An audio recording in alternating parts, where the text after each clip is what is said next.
कयो ड्रामा जोशो? ए बंद कर 2 मिनट। कौन सा ड्रामा देख रही हो? Love is in the air. Guys ये टर्किश ड्रामा देख रही है। इसमें ना इस बंदे ने इसके लिए कोई तारा वारा खरीद के रखा है, अल अमीन नाम का, और ये बस इसको फिर देखना भी है कि वो तारा कहाँ है, मतलब कुछ भी यार कुछ भी दिखा रहे।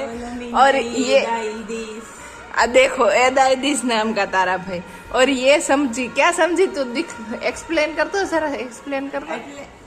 મેં એવું સ્નેહાને એવું પૂછ્યું કે આની માટે એક તારો ખરીદ એમ, તો એ કે તો સ્નેહા મને એવું કહે છે કે એવું ખોટું છે તોય તું એ ડ્રામાને જોવે છો એમ. તો મેં એમ કીધું કે આ લોકોએ છે ને ખાલી આપણને એક એક્ઝામ્પલ આપ્યું છે કે આ છોકરી માટે છોકરા કંઈક ખરીદે, એવી રીતે રિયાલિટી લાઈફમાં કોઈ તારી માટે ખરીદે તો તને ન ગમે તો એ મારી હારે એમ બહેસ કરવા આવી ગઈ છે કે તું એટલા હાટું તારો ખરીદો એવું ખોટું છે તો તું જોવે છો, પણ એ લોકોએ ખાલી તારાનું એક્ઝામ્પલ. આના જે ડાયરેક્ટર રાઇટર જે હતા ને એના દિલને સમજી ગઈ છે આ છોકરી. હું કહું છું તમને, આ તમે કોઈ પણ નવી મૂવી બનાવો તો આ છોકરીને બતાવો, તમારા દિલ સુધી સમજી જશે કે તમે શું કહેવા માંગો છો.